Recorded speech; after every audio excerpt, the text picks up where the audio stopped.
የኔ ፈቃድ አገልጋይ አይደለም። እግዚአብሔር የፈለገውን በእኔ ህይወት የሚያደርግ አምላክ ነው። እኔ የምፈልገውን የጸለይኩትን ያቀድኩትን የሚያደርግ የኔ ጉዳይ አስፈጻሚ አይደለም። እግዚአብሔር በጠቅላላ የመጽሐፍ ቅዱስ ትምህርት እጄ ልኬ እጁን ጠምዝጄ የምፈልገውን አላስደርግም። ፈቃዴን ተጭኖኝ ይሰራል። እግዚአብሔር መልስ እስኪሰጥ ድረስ ካልጠበቃችሁት እውነቱን ነው።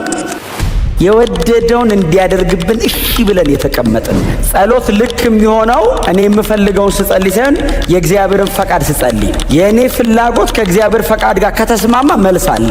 የእኔ ፍላጎት ከእግዚአብሔር ፈቃድ ጋር ካልተስማማ 50 ዓመት ብጸልይ እድሜ ቢያልቅ አይመለስም። ጸሎታችሁ በጣም ቶሎ እንዲመለስ ከእግዚአብሔር ፈቃድ ጋር የተስማማ ጸሎት ጸልይ። እኔ ባሪያ ነኝ አንተ ጌታዬ ነህ ብላችሁ ጀምሩ ስትጸልዩ። እሱ ከምድር አፈር ያበጀኝ ነው። ስለዚህ በብዙ አክብሮት ነው የምጠጋው። ስጠጋውም የልቤን ልነግረው ሲሆን ምንድነው የምታስበው በዚህ ጉዳይ ላይ ነው ምለው። የለውበትም እጅን አውጣ ካለ ልሞክረው አይባልም። የፈጠረንም ያዳነንም ለክብሩ ነው። ሲፈጥረን ለክብሩ ነው፣ ሲያድነንም የጸጋው ክብር ይመሰገን ዘንድ። ስለዚህ በዚህ ፕሮግራም ውስጥ ነው እግዚአብሔርን ማምለክም መከተልም ማገልገልም መገልገልም ያለበት። ስሙ የተባረከ ይሁን። አሁን ወይን አላፈራም፣ በለስ የለም፣ በጎች በጉሮኖ የሉም፣ ባዶ ነው። አገሩ በሙሉ ባዶ ነው። እስራኤል ተማርካ ወደ ግዞት አገር ሄዳለች። ባቢሎን መጥቶ ጥርግርግ አድርጎ ይዞን ሄዷል። እና ነገሮች በሙሉ ምድረ በዳ ናቸው። እኔ ግን በእግዚአብሔር ደስ ይለኛል። ጮክ በሉና እግዚአብሔር ሉዓላዊ ነው በሉ።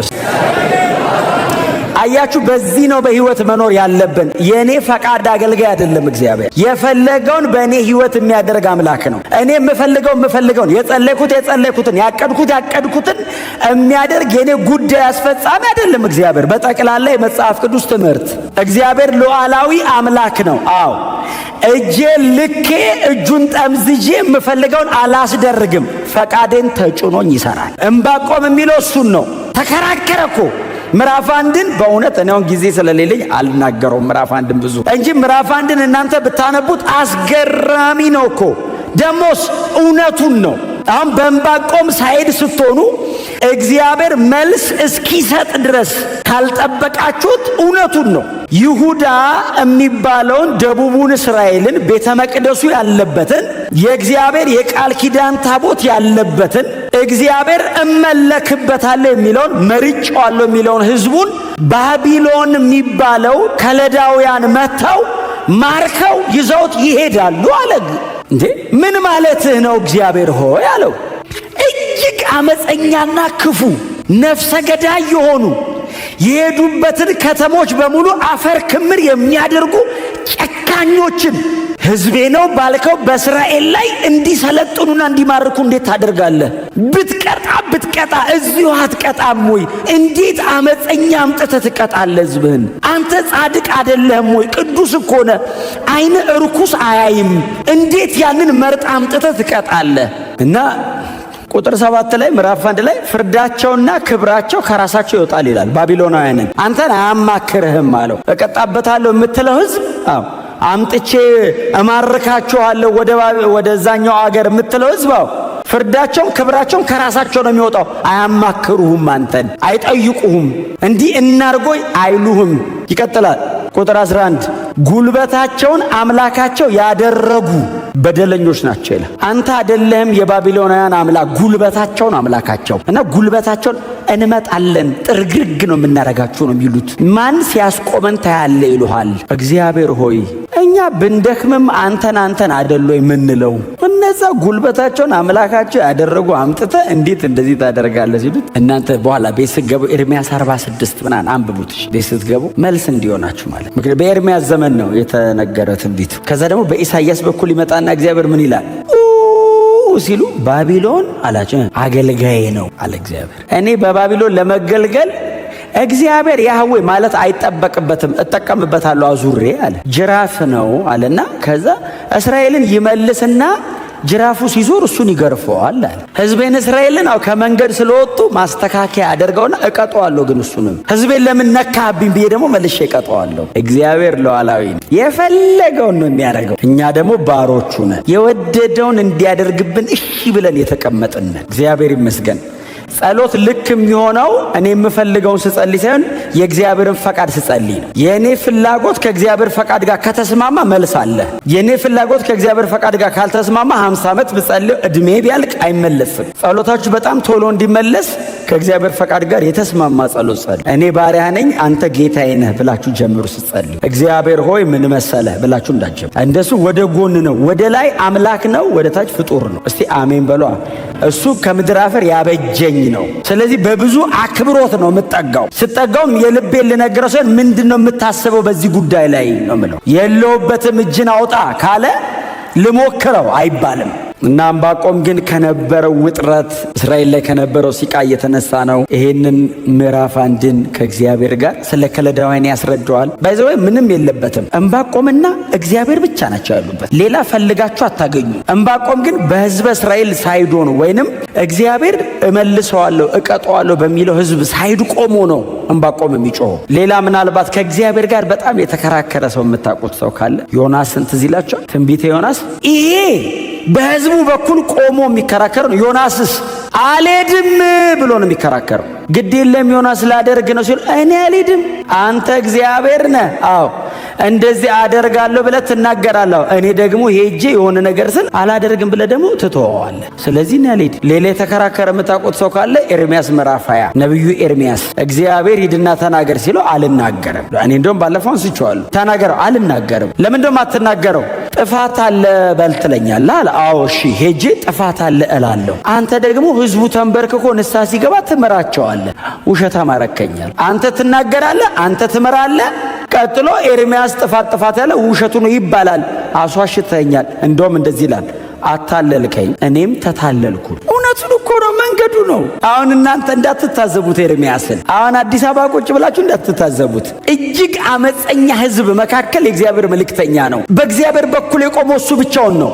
ሕዝቧ ነገስታቶቿና ካህናቶቿ በሙሉ አመፀኛ ሆነዋል። እስራኤል ኤርምያስ ብቻ ነው በእግዚአብሔር በኩል የቆመው። ስለዚህ ሄዶ ሲናገር ብቻውን ነው። ቀጥሎስ ሕዝቡ ድፍት ሲል ያንን አመፀኛ ሕዝብ እግዚአብሔር ይቅር ብየዋለሁ ይላል። ኤርምያስ ውሸትህን ነው ይሉታል መጥተው።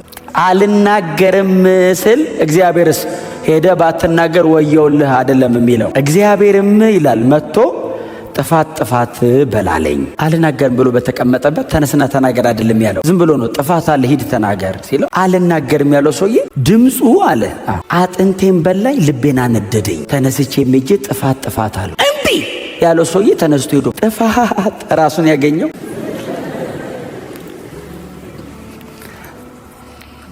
በጣም ስለሚወደን ነው አይደል? አንዳንድ ነገር ተመካክረን እንስራ የሚለን እንጂ እሱ ሉዓላዊ ነው። የፈጠረንም ያዳነንም ለክብሩ ነው። ሲፈጥረን ለክብሩ ነው፣ ሲያድነንም የጸጋው ክብር ይመሰገን ዘንድ። ስለዚህ በዚህ ፕሮግራም ውስጥ ነው እግዚአብሔርን ማምለክም መከተልም ማገልገልም መገልገልም ያለብን። ስሙ የተባረከ ይሁን። ከዛ የምዕራፍ 1ን ጦርነት በቃ ጋብ ያደርጋል። ዕንባቆም አለ ውስጡ የተቀመጠውን ነገር በሙሉ አወጣና ከዛ ምዕራፍ 2 ላይ መጣ። ያነበብነው ማለት ነው። ምንድነው ብሎ የጀመረው ምዕራፍ 2 ላይ በመጠበቄ እቆማለሁ። ስለ ክርክሬም ነው የሚለው። ምንድነው የሚለው? ስለምን የሚናገረኝ የምመልሰውን አውቅ ዘንድ በመጠበቄ ላይ እቆማለሁ፣ በምሽጉ ቅጥር ላይ ወጥቼ እቆያለሁ። ምን እንደሚለኝ ለክርክሩም የምሰጠውን መልስ ለማወቅ እጠባበቃለሁ። ዕንባቆም ይሄንን ሁሉ ረጅም ሙግት በእግዚአብሔር ፊት ካደረገ በኋላ እግዚአብሔር ምንም መልስ አልሰጠው። ዝም ነው ያለው። እስከ ምዕራፍ 2 ድረስ እግዚአብሔር ዝም ነው ያለው። የዕንባቆም ጉልበት አለቀ። የሚጮኸውን ነገር በሙሉ ከውስጡ አውጥቶ ሲጨርስ አሁን ከዚህ በኋላ ደግሞ ስለዚህ ጉዳይ እግዚአብሔር የሚለውን ለመስማት በመጠበቂያዬ ላይ እቆማለሁ። ይሄንን ሁሉ ነገር ብዬ ስፍራ አልለቅም። ይሄንን ሁሉ ነገር ተናግሬ ቦታዬን አልለቅም። እጠብቀዋለሁ። እዚህ ውስጥ ሆኜ ነው የምጠብቅ። ክርክር አለብኝ። አዎ ሙግት አለብኝ። አዎ እግዚአብሔርን አጥብቄ ይዤዋለሁ። አዎ እስኪመለስ ድረስ በመጠበቂያ ላይ እቆማለሁ። ቃሉ የሚያመለክተው በማማ ላይ የሚቆሙ ጉበኞች አሉ፣ የቅጥር ጠባቂዎች ማለት ነው። እና ከየትኛውም ቦታ ወደ ከተማይቱ ለመልካም የሚሆን ለክፉ የሚመጡ ወታደር ሰራዊት መልእክተኛ ከሆነ ከሩቅ ቆመው ያዩና ያዩትን ወደ ሕዝቡ ያስተጋባሉ። ልክ እንደዛ ነው ዕንባቆም አጠባበቁ። በጣም ኮንሽስ ናቸው ሲጠብቁ። በእነሱ በጥቂት ስተት አገር ሊወድም ይችላል ከኋላ ያለው። እነሱ ምናልባት በጣም ዋችፉል ካልሆኑ፣ በጥንቃቄ ተመልካች ካልሆኑ በዛች በጥቂት ደቂቃ እንቅልፍ፣ በጥቂት ደቂቃ መዘናጋት፣ በጥቂት ደቂቃ የአቴንሽን መስበር ከጀርባቸው ያለ ብዙ ኔሽን ሊሞት ይችላል። ስለዚህ በጥንቃቄ ቆሞ ቅጥር ላይ ሆኖ እንደሚጠብቅ ጉበኛ በመጠበቂያ ላይ እቆማለሁ ይላል። እግዚአብሔር በየትኛው ሰዓት እንደሚመጣ አይታወቅም። በየትኛው ሰዓት መጥቶ እግዚአብሔር መፍትሄ እንደሚያደርግ አይታወቅም። ቆሜ ጠብቀዋለሁ። የምመለከተውን፣ የሚናገረኝን፣ የምሰማውን ነገር በሙሉ ለሕዝቡ እናገራለሁ። እያጉረመረሙ ሊሆን ይችላል። ጻድቅ በኃጢአተኛ ሲገፋ እንዴት ዝም ትላለህ? የዕንባቆም ጮት ያው ሕዝቡ ውስጥ ያለ ማጉረምረም ስለሆነ ጻድቅ በኃጢአተኛ እየተገፋ ነው። በይሁዳ መካከል ሁሉም ኃጢአተኛና አመፀኛ አይደለም። የተወሰኑ ቅሬታዎች አሉት እግዚአብሔር እና እየተጉ እየለመኑ ራሳቸውን እያማጠኑ ምድሪቷ ላይ ካለው አመፅ ጋር ያልተባበሩ ደግሞ ጻድቃን አሉ እና ከዚህ ሁሉ ጋር አብረው ሲጨፈለቁ እንዴት ዝም ትላለህ ለሚለው ለዚህ ጩኸቴ እግዚአብሔር የሚመልስልኝን ለመስማት በመጠበቂያ ላይ ቆሟል። በአምባ ላይ ቆሟል። በከፍታ ቦታ ላይ ነው ያለው። ቀጥሎ ደግሞ በጣም ዋችፉል ነው። አልዘናጋም። ጉዳዩ ፐርሰናል አይደለም። የኔና የእግዚአብሔር ብቻ ሳይሆን የይሁዳና የባቢሎንም ጭምር ነው። እንደ ኔሽን የተመረጠ ሕዝብ አለ። ቅሬታ የተደረገ ሕዝብ አለ። አዎ፣ ስለዚህ ሕዝብ ጉዳይ ነው እየተከራከርኩ ያለሁት። ነገሩ ሞር አቴንሽን ይፈልጋል። በጣም ጥንቃቄ ይፈልጋል። በጣም ትጋት ይፈልጋል። በጣም ፎከስ ይፈልጋል። ዕንባቆም መጠበቅ ውስጥ ይሄ ሁሉ ነገር አለ። ድንገት ትዝ ያለውን ነገር አይደለም ዕንባቆም እየጮኸ ያለው፣ እየተኖረ ያለ ኑሮ ነው እየጮኸ ያለው። በምሽጉ ላይ ወጥቼ አለና እኔ ያዝኩት ትርጉም ላይ እቆያለሁ። ብቅ ብዬ አይቼ አልመጣም ማለት ነው ብዬ አልመለስም። እቆያለሁ፣ መጠበቂያ ላይ እቆያለሁ። ቀን ያልፋል፣ ሌሊት ያልፋል፣ ቀናት ይቆጠራሉ፣ ሳምንታት ሊያልፍ ይችላል። እግዚአብሔር እስኪመጣ ወራት ሊያስጠብቀኝ ይችላል። እግዚአብሔር እስኪመጣ ዓመታት ሊያቆየኝ ይችላል። አሁን እቆያለሁ። ፐርሲስታንስ፣ መጽናት፣ መቆየት፣ መጠበቅ፣ ረጅም ሰዓት በያዛችሁት ጉዳይ ላይ ጊዜ መውሰድ። አንዳንድ ጸሎቶቻችን የ5 ደቂቃ እንዳይሆኑ ትዝ ያላችሁ ሰዓት ብቻ እግዚአብሔር ሆይ ክብርህን ግለጥ ብላችሁ ስትነሱ ደግሞ ሌላ ነገር እንዳታስቡ። ዕንባቆም እንደዚህ ያለ እቆያለሁ በዚህ ጉዳይ ላይ አው የሚመልስልኝን ለመስማት። አጠገባቸው ሰው በጽናት ቆይ ይበሉት። ፐርሲስታንስ። እኔ ብዙ ጊዜ ማነሳት አንዲት ሴት አለች። ሉቃስ ወንጌል ምዕራፍ 18 ላይ ያለችዋ ሴት ትዝ ትላችኋለች። መበለት ናት፣ ብቸኛ ናት። ቀጥሎስ ድሃ ናት። በአንድ አገር አለ። ኖርማሊ ጌታ ኢየሱስ ክርስቶስ እንደ ኢሉስትሬሽን ነው የነበረ ጉዳይ ሳይሆን አንድ የሚናገረው ነገር ለማብራራት ያቀረበው ምሳሌ ነው። ነገሩን በምሳሌ እንዲህ ሲል አስረዳች። በአንድ ከተማ 2 ነበሩ ይላል። ከተማው ብዙ ነው፣ ግን 2ቱን የጠቀሳቸው። አንድ ዳኛና አንዲት መበለት ነበረች አለና ኢየሱስ ኦኬ ይላሉ። አይ ቲንክ እንግዲህ 12ቱ ደቀ መዛሙርት እንደኛ ምዕራፍ 18 8-9 ቁጥር አላነበቡትም፣ ገና እየሰሙ ነው። በአንድ ከተማ አለ ኢየሱስ። እሺ አይ ቲንክ እስራኤላውያን ስለው ናሬሽን ትረካ ምናምን ይወዳሉ። አሁን እኛ ስናድግ እንደሱ አይደል ያደግነው። አሁን ቤተሰቦቻችን ጭንቅላታችን እንደዚህ ያከኩን ተረት የበረት ደስ እንቅልፍ ይዘናል በዛ። አሁን እስራኤላዊ ልክ እንደኛ ነው። ባይዘው የአባቶቹ ታሪክ ዝም ብሎ ይተረከልን እና ኢየሱስ በአንዲት ከተማ አንድ ዳኛና አንዲት መበለት ነበሩ ሲል እሺ በጣም ኢንተረስቲንግ ነው። ስለምን ሊያወራ ነው? ዳኛው አለ እሺ ሲሉት እግዚአብሔርን አይፈራም ሰውን አያፍርም አለ። ዳኛ አስበዋል። እግዚአብሔርን ሳይፈራ ሰውን ሳያፍር ፍርዱ ምን አይነት ነው? አትሊ ወይ እግዚአብሔርን መፍራት ወይ እግዚአብሔርን ካልፈራ ሰው ማፈር፣ ወደ ላይም ወደ ጎንም የለውም ማለት እና ዳኛ ነው። እቺ ሴት ደግሞ መበለት ናት፣ ምንም የሌላት ባዷን የቀረች መበለት። ከዛ እቺ ሴት መጣችና ከባለጋራዬ ጋር ፍረድልኝ አለችው። ዝም ብላችሁ እናንተ ሰአሉት። ምን ሊያረጋት ይችላል እያሉ ይጠብቃሉ ደቀ መዛሙርት ማለት ነው። ኬዙን ኢየሱስ አልተናገረውም። ጽናቷን ነው የተናገረው። ምንድነው ኬዙ አይደለም ኢየሱስ እያስተማረ ያለው እንዲህ ብላችሁ ጸልዩ ሳይሆን የምትጸልዩበትን ፐርሲስታንስ በጽናት በየዕለቱ እየመጣች ከባላይ ጋር ፍረድልኝ ትለው ነበር አለ ኢየሱስ። ከዛ ዳኛውም አለ ጌታ ኢየሱስ ምንም እግዚአብሔርን ባልፈራ ሰውንም ባላፈር። በጣም ይገርም ነው። ራሱን የሚያውቅ ዳኛ ነው። ራሱን ያውቃል። እግዚአብሔር እንደማይፈራ ሰው እንደማይፈራ ያውቃል። አትሊስት ማወቅ ጥሩ ነው። 50% ይቀንሳል። እንትን ሰው ሳያውቅ እኮ ነው የሚያስቸግረው። ምንም አሁን እኮ አንዳንድ ሰው እኮ በጣም አመፀኛ ሆኖ እንደ ጻድቅ ይኖራል። ማወቅ ጥሩ ነው። አትሊስት ለንስሐ ዕድል ይሰጣል አይደል? ሰው ከና ኃጢአቱ እንዳይሞት ያደርገዋል። ምንም እግዚአብሔርን ባልፈራ ሰውንም ባላፈር አለ። እሺ ይገርማል ይላሉ። ራሱን ያውቃል። ይገርማል። እየመጣች እንዳታስቸግረኝ ስለ ንዝንዟ ስል እፈርድላታል አለና ጌታ ምንድን ያለው? እዩ እንግዲህ አለ፣ ይህ አመፀኛ ዳኛ ያለውን ስሙ። ስለ ጭቅጭቋ ሲል ከፈረደላት እግዚአብሔርማ ለምርጦቹ እንዴት ፈጥኖ አይፈርድላቸውም? ኢየሱስ እያወራ ያለው ሳታቋርጡ ዘወትር ጸልዩ፣ ፐርሲስታንስ። ሳታቋርጡ መቼ? ዘወትር። እስከ መቼ? እስኪመለስ በመጠበቂያ ላይ እቆማለሁ። ስለ ክርክሬ የሚመልስልኝን አውቅ ዘንድ እጠብቀዋል፣ እቆያለሁ አለ። ስለ ጽናት፣ ስለ ክርክር፣ ስለ አቋም፣ ስለ ትህትና ሲል እግዚአብሔር የልቡን ይነግርሃል። የልቡን ነገሩ ይቀየራል አይደለም፣ ሊያደርግ ያለውን ግን ይነግርሃል። እቀይረዋለሁ ላይል ይችላል። አትሊስት ግን ዲዛይኑን ያስረዳሃል። አካሄድ፣ ጽናት፣ ትህትና። ትዝ ይላችኋል አክዓብ አመፀ እና እግዚአብሔር መጣና በኤልያስ በኩል እንደዚህ ያለው፣ አክዓብ አለው፣ አቤት አለው፣ በጣም አመፀሃል አለው። እሺ ሲል በቃ ትሞታለህ አለው። ትሞታለህ ሲል ንስሐ ገባ አይደለም የሚለው፣ አክዓብም ቀስ ብሎ ሄደ የሚል ቃል እኔ አንብቤን ቀስ ብሎ ሄደ። ይንቀዠቀዥ ነበር ማለት ቱር ነበር የሚለው። ቀስ እያለ ሲል እግዚአብሔር መጣን ኤልያስን እንደዚህ ያለው፣ ኤልያስ ሆይ አለው። አቤት ሲለው አክዓብን ያው አለው።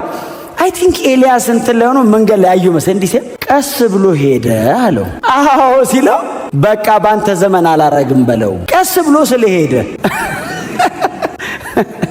ወይ እግዚአብሔር አልተንቀዠቀዠም ብሎ ትቼዋለሁ። ነገሩን የምታደርጉበት ልብና በነገሩ ላይ ያላችሁ አትኩሮት እግዚአብሔር ወደ እናንተ መልስ ይዞ እንዲመጣ ያደርገዋል። ዕንባቆም እግዚአብሔርን አውቆታል። ባይዞ ኬዙ በጣም ከባድ ቢሆንም እጠብቀዋለሁ አለ። ለምን መሰላችሁ? አሁን ተመልሼ ገብቼ ከተማ መሃል አብሬያቸው የሚያደርጉትን ባደርግ ለውጥ የለውም።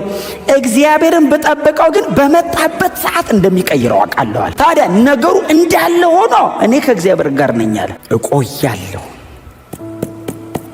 መጠበቂያ ላይ ቆሚያ ቶሎ አልመለስ፣ እቆያለሁ። ሌላ የምታነቡት ክፍል ልስጣችሁ። መዝሙር 40 በቅንፍ 40 ቁጥር 1 ምን እንደሚለው ቆይቼ የሚል ቃል አንብባችሁ፣ ቆይቼ እግዚአብሔርን ደጅ ጠናሁት። አይ እርሱም ዘንበላል የሚለው በኋላ ቁጥር 1 በቁጥር 1 እና በቁጥር 2 መካከል እኮ ዓመታት ሊኖሩ እኮ ይችላል። ለምን መቆየት? ቆይቼ እግዚአብሔርን ደጅ ጠናሁት። ቤት ውስጥ አይደለም፣ ቸርች አይደለም፣ ቅድስተ ቅዱሳን ውስጥ አይደለም፣ እንትን ደጅ ነው። ደጅ ውጪ ፀሐይ ምናምን ይፈራረቅበታል። ቆይቼ ደጅ አስጠናኝ እግዚአብሔር አለ። ምን አረክ ዳዊት? ቆየሁ አልነሳም ብዬ በበሩ ስር ድፍት ብዬ ደጅ ጠናሁ አለ። እያቃሰተ ያለ አቆይቶኝ አለ። ስጮህ፣ ሳለቅስ፣ ሳምጥ፣ እንባ ሳፈስ አየኝና ቆይቼ እግዚአብሔርን ደጅ ጠናሁት ብሎ ቁጥር 2 ላይ እርሱም ዘንበል አለልኝ፣ ጩኸቴን ሰማ። ያልኩ ስጋና አጥንቴ ተላቋል አለ። እዚያው ላይ ሆኜ ልብሱ ከመቆሸሽ አልፎ ሰውነቱ በሙሉ ወደ ከአፈሩ ጋር ተጣብቋል። ቆይቷል፣ አይነሳም። ዘንበል አለልኝ አለና ከዛስ ከረግረግ ጭቃና ከሚውጥ ማጥ ውስጥ አወጣኝ። እግሬን በአለት ላይ አቆመ አለና አረማመዴንም አቀናዋል። እስኪመጣ ያስጠብቅሃል እንጂ የመጣ ሰዓት እንኳን ቆየሁ ነው የምትለው፣ እንኳን አቆየኝ። ግን እንደዚህ ሴት ያለማቋረጥ ዳኛው ይሰድባት ይችላል፣ ሊያዋርዳት ይችላል፣ በሰው መሃል ክብሯን የሚነካ ነገር ሊያደርግ ይችላል። ዳኛ ነው፣ የፈለገውን ነው የሚያደርገው። እሷስ በጽናት ያለመናው she was importunate ማለት ሼምለስ ፐርሲስታንስ ነበራት ብሎ ነው የጻፈው ሉቃስ። ሼምለስ ይሉንታ ቢስ ነው ጽናቷ። አይ ፍርድ ከአፉ አይደለም ከአጥንቱ ነው ያወጣችው። ጽናት መፍረድ አልፈለገም። ጽናቷን ረፍት ከለከለችኛል። መኖር አቃተኝ እና ልፍረድ በቃ ምንድነው ጉዳይ? ሳይፈልግ አየው ጉዳዩን፣ ሳይፈልግ በየነላት። ሳይፈልግ ፍርድ ለማውጣት የጸናች ሴትዮ እማይሆን ፍርድ ቢፈርድ ደግሞ ለማስቀየር ድጋሚ ትመጣለች። ስለዚህ በትክክል ነው ይፈርድ። ፐርሲስታንስ። መንፈሳዊ ዓለም አንድ ጉዳይ ላይ መቆየት መቻል ነው። ቆዩ አንድ ጉዳይ ላይ፣ ክረሙ አንድ ጉዳይ ላይ፣ ዋጋ ከፈሉ በአንድ ጉዳይ። እውነቴን ነው የምነግራችሁ። ምንም እኔ አሁን ፍሬክስ አየችኝ እከለያየኝ ይደክመኛል ልቤን። ቸርች ነው፣ ከእግዚአብሔር ጋር ነው ጉዳይ። ብታዩን ደስ ይለኛል፣ ባታዩኝስ? እግዚአብሔር የመለሰ ቀን ታዩኛላችሁ። የመለሰ ቀን ዓለም በሙሉ ያይሃል። እስከዛስ ለምን ጫማውን ጠርጎባ አይሄድም? ለምን አይተፋብም? ለምን አትዋረድም? እስቲ አሜን በሏ። ላይን አፕ አርጉ ከእግዚአብሔር ጋር። እውነቴን ነው የምነግራችሁ። በጣም ብዙ ነገር ነው ያለው። ባይዘው በመጠበቂያ ላይ ቆማለሁ። ስለ ክርክር የሚመልስልኝን አውቅ ዘንድ እቆያለሁ።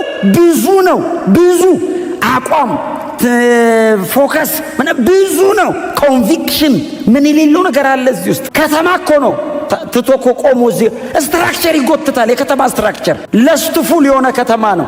ግባና የሆነ ነገር አርግ ይልሃል እኮ። ኖ በእግዚአብሔር ፊት ነው መሆኑ።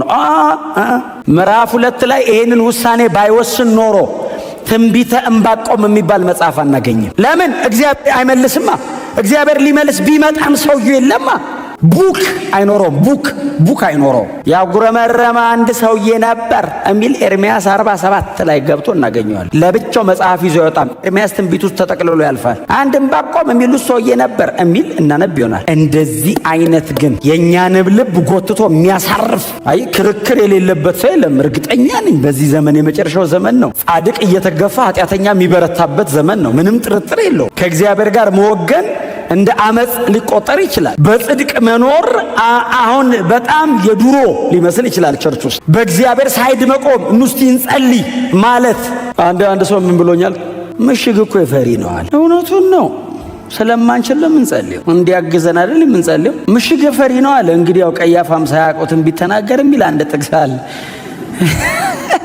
እውነቱ ነው። ምሽግ የፈሪ ነው። እውነቱ ነው። ተደብቀን እግዚአብሔር ስር ቅበረን ውጡ አንወጣም። ሙሴ ውጣ ሲለው እኮ እግዚአብሔርን ወዶት ብቻ እኮ አይደለም፣ እንደማይችል ያውቀዋል። እንደማይችል ብትንትኑ እንደሚወጣ ያውቀዋል። ደጋግፎ አቁሞ ሰው ያደረገን እግዚአብሔር ነው። ያለ እግዚአብሔር አንችልም። ከእግዚአብሔር ጋር እዚህ ደርሰን ከዚህ በኋላ አንሄድም፣ ከሱ ጋር ብቻ። እስቲ አሜን በሉ።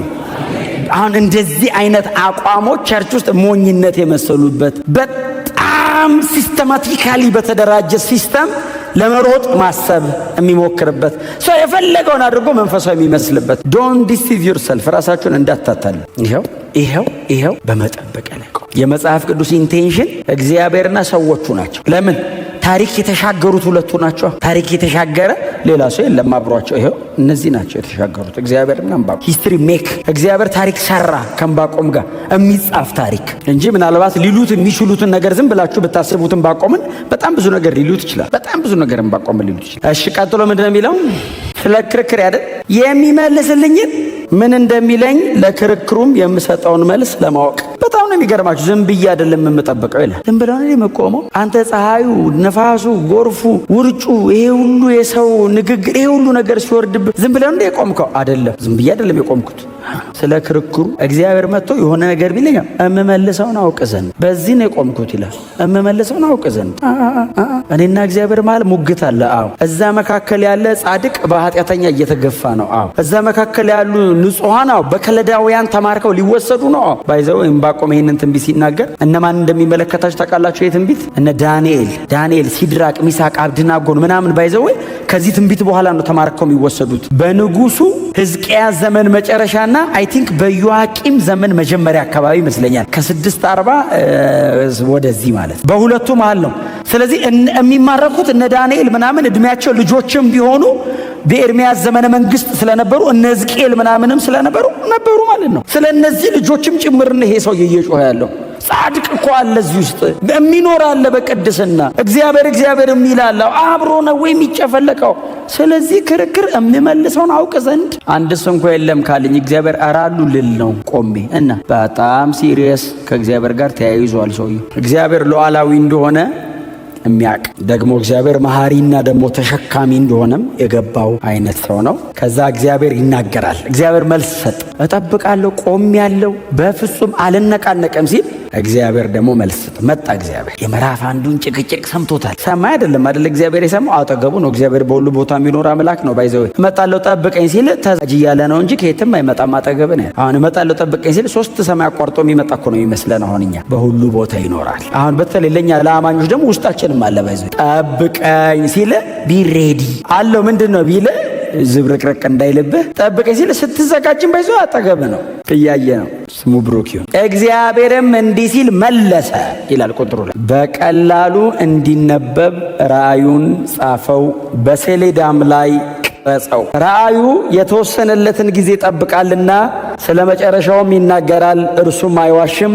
የሚዘገይ ቢመስልም ጠብቀው፣ በእርግጥ ይመጣል፣ ከቶም አይዘገይም። እግዚአብሔር እንደዚህ ያለው አሁን ማሳየህ ነው እምነግርህ ነገር አለ። እሺ ሲል ጻፈው። ራእይ ያሳይሃለሁ አለ። ምናልባት የነቢያት መጽሐፍት ላይ ከኢሳይያስ ምዕራፍ 1 ቁጥር 1 ጀምራችሁ ዝም ብላችሁ የነቢያት መጽሐፍ መግቢያውን የምታዩ ከሆነ እግዚአብሔር ለኢሳይያስ ያሳየው ራእይ፣ እግዚአብሔር ለዕንባቆም የገለጠው ራእይ፣ እግዚአብሔር ለእንትና የሰጠው ሸክም፣ እግዚአብሔር የሚናገራቸውና የሚያሳያቸው ነገሮች ናቸው እነዚህና እኔ አሁን ላሳየ ነው ራእይ አለው። ስለተከራከርክበት ስለዚህ ስለሙግት እምነግርህ ነገር አለ አለው። ታዲያ ሲለው በቀላሉ ጻፈው አለው።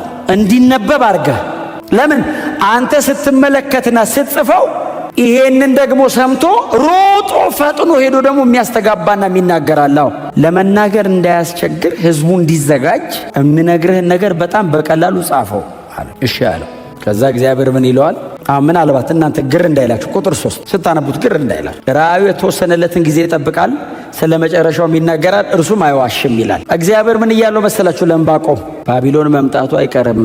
እግዚአብሔር ሆይ ባቢሎን መጥቶ ሊጨርሰን ባቢሎን መምጣቱ አይቀርም። ታዲያ ሲል ግን ባቢሎን ደግሞ መጨረሻ አለው። ዕንባቆም ይሄንን ራእይ ካየበት ከ66 ዓመት በኋላ ባቢሎን ወድቋል እና መጨረሻ አለው። አይመስልም የሚወድቅ አይመስልም። ሕዝቤን እስራኤልን ባሪያ አድርጎ ይዞ ለዘላለም የሚገዛ ነው የሚመስል። እነ ናቡከደነጾርና አንደኛው ስሙ ጠፋኝ አብሮት የመጣው ጦርነት የሚመራ አለ ሌላ ናቡከደነጾርና እነ ናቡላሳር ናቸው። ናቡ የጣዖታቶቻቸው ስም ነውና አሁን እኛ ኤል የሚላሉ አይደል? የብዙዎቻችን ስም አሁን ኤልያስ። አሁን ኢትዮጵያዊ ስም የሌለው ሰው ኤል እግዚአብሔር ነው። ኤልያስ ከተባለ እግዚአብሔር አምላክ ነው እንደማለት ነው። እና ናቡ የሚሉ አሏቸው ነገስታቶቻቸው። ናቡ የሚባለው አምላክ ነው፣ ጣዖት ነው። እና ናቡከደነጾርና ናቡላሳር የሚወድቁ አይመስሉም። ምክንያቱም የባቢሎን ስርወ መንግስት ማለት ዓለማችን ላይ ከተነሱና ከተገነቡ ስርወ መንግስቶች መካከል እጅግ ጠንካራና ከባዱ ነው። በጦርነት ብቻ ሳይሆን በእውቀትም በነበሩበት ዘመን በነበራቸው ምናልባትም ደግሞ የአስትሮኖሚ የፊዚክስ በጣም የተደራጀ ነው። ናቡከደነጾር የሚገዛውን ባቢሎንን ድል ለማድረግ ስትሄድ 3 ቅጥር አለው አገሩ።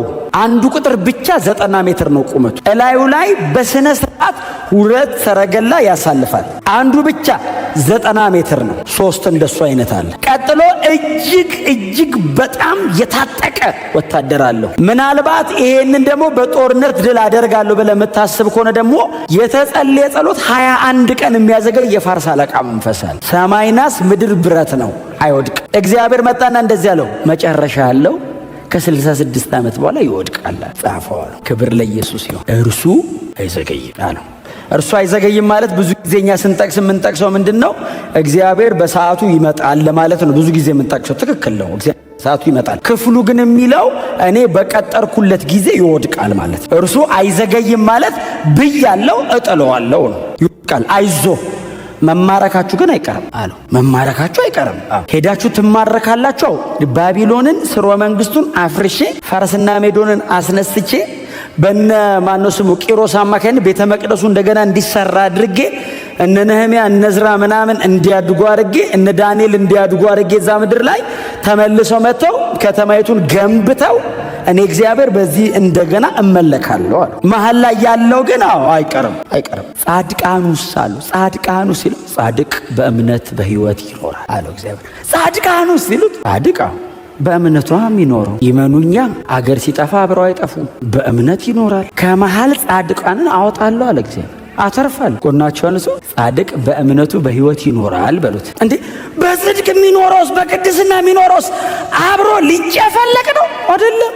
አገር በሙሉ ቢያልቃው ጻድቅ በህይወት ይኖራል። እንዴት? በእምነት አምኖ ይመኑኝ ተከተሉኝ አይደል? ለኔ ሲሉ አይደል አቋም ያዙት። እግዚአብሔር አለ ብሎ አይደል ያልተስማሙት? በእምነት በህይወት ይኖራሉ። አይዞ አትፍራ፣ ለነሱ የኔ ናቸው። አንተ ተጨቃጭቀኝ አይደለም ማድናቸው፣ እኔ ራሴ አድናቸዋለሁ። ጻድቅ በእምነት በጣም በትጥና ንገሩልኝ። በጽድቅ ኑር እግዚአብሔር ነው የሚታደግ በሉት። ንገሩልኝ። በቅድስና ኑር እግዚአብሔር ነው የሚታደግ በሉት። ጻድቅ ከኔ ጋር የወገነ በእኔ በኩል የቆመ እሱ በእምነቱ በህይወት ይኖራል። ክብር ለእግዚአብሔር ለአምላካችን። ይህችን ቃል ብቻ ትንሽ ልንገራችሁን አልጨርስ። ይሄ ቃል አዲስ ኪዳን ላይ ተሻግሮ የመጣ ጥቅስ ነው። ይሄንን ቃል መጀመሪያ ጊዜ ይሄን ቃል ያነበብነው ዕንባቆም ላይ ነው። በዚህ ዕንባቆም ምዕራፍ 2 ቁጥር 4 ላይ ነው። አንድ የመጽሐፍ ቅዱስ ክፍል እስቲ ላስነብባችሁ። ሮሜ 1:17 ጻድቅ በእምነት ይኖራል ተብሎ እንደተጻፈ ብሎ ጳውሎስ ከዕንባቆም መጽሐፍ ወሰደ። ተብሎ እንደተጻፈ ያለው ዕንባቆም የጻፈው ነው። ጻድቅ በእምነት ይኖራል ተብሎ እንደተጻፈ አለ ወንድማችን ሐዋርያው ቅዱስ ጳውሎስ። የቃሉ ባለቤት እግዚአብሔር ነው፣ ጸሐፊው ዕንባቆም ነው። እንደገና እንደ ሬፈረንስ የተጠቀመው አንዱ ጳውሎስ። ተናጋሪ እግዚአብሔር ነው። ዕንባቆም የገባው አይደለም፣ እግዚአብሔር የተናገረው ነው። ጻድቅ በእምነት ነው የሚኖረው ሲለው ዕንባቆም ጻድቅ በእምነቱ ይኖራል አለ። ጳውሎስ መጣ፣ ጻድቅ በእምነት ይኖራል ተብሎ እንደተጻፈ አለ። በሕግ ጽድቅ አይገኝም የሚለውን ትምህርት ለማስተማር በክርስቶስ ኢየሱስ የመስቀል ሥራ በወንጌል በማመን ብቻ ነው የሚዳነው የሚለውን ለማስተማር ጳውሎስ ጻድቅ በምን ይኖራል ሲሉት አዲስ ኪዳን ላይ በእምነት ነው ተብሎ እኮ ተጽፏል። እግዚአብሔር ድሮም ዘንድሮም ሰዎችን የሚያድነው በእምነት ነው። ድሮ ናሽናል ይሄ ብሔራዊ ከሆነ መከራ፣ አሁን ከዘላለም ጥፋት እግዚአብሔር የሚያድነው ሰውን ጻድቅ በእምነት ነው የሚኖረው። በክርስቶስ ኢየሱስ የመስቀል ሥራ አምኖ ነው ሰው የሚድነው የሚተርፈው። ገላትያ ምዕራፍ 3 ላይ ሄዱ እስቲ። ጻድቅ በእምነት ይኖራል ስለተባለ ማንም በእግዚአብሔር ፊት በሕግ እንደማይጸድቅ ግልጽ ነው። ጻድቅ በእምነት ይኖራል ተብሎ እንደተጻፈ ማንም በእግዚአብሔር ፊት በሕግ እንደማይጸድቅ ሰው በልፋቱ በትግሉ በጦረኝነቱ በአቅሙ በጉልበቱ አይድንም። የኔ በሚለው አይቻልም። ጻድቅ በእምነት ነው የሚኖረው ተብሎ እንደተጻፈ ማንም በእግዚአብሔር ፊት በክርስቶስ ኢየሱስ በኩል ካልሆነ በቀር ብቁ ነው ተብሎ ሊድን አይችልም። ሰው ከብሔራዊ ችግሩ በእምነቱ ከዳነ ከዘላለም ጥፋት በሌላ መንገድ አይዳን። እንደ አገር ከመጣባቸው ጉዳት የተረፉት ባይዘው ተዋግተው አይደለም፣ አምነው በሕይወት ትኖራላችሁ አለ እግዚአብሔር። የዘላለሙማ መንፈሳዊ ነው። ከእግዚአብሔር ውጪ መዳኛ መንገድ የለውም። ስለዚህ እስራኤላውያን ብድግ አሉና እኛ በሕግ ሥራ ነው ምንድነው? ጳውሎስ መጣና ተብሎ ተጽፏል፣ ጻድቅ በእምነት ነው የሚኖር። ስለዚህ ማንም ሰው በእግዚአብሔር ፊት መቆም የሚችል ከሆነ የሚቆመው በክርስቶስ ኢየሱስ በኩል የተሰራውን በማመን ብቻ። አንድ ጥቅስ ብቻ ላስነብባችሁና ልጨርስ። ኤፌሶን ላይ እዛው ጋር አንድ መጽሐፍ ነው ሻገር የምትሉት። ኤፌሶን 2 ላይ በእምነት በጸጋ ድናችኋልና ይህም የእግዚአብሔር ስጦታ እንጂ ከእናንተ አይደለም። አለቅ። ይሄ ጥቅስ ጻድቅ በእምነት ይኖራል የሚለው ጥቅስ እግዚአብሔር ተናግሮ ዕንባቆም ጽፎት ጳውሎስ ብቻ ሪፈር አድርጎት አልቀረም። በቤተ ክርስቲያን ታሪክ ውስጥ ለተነሱ ትልልቅ መንፈሳዊ ንቅናቄዎች ምክንያቱ ይሄ ጥቅስ ነው። ከብዙ ቦታ ፕሮቴስት አድርገው ወጥተው በእምነት ነው መጽደቅ አይደል ያሉት? መጽደቃው ጽድቃው በእምነት ነው ያሉት።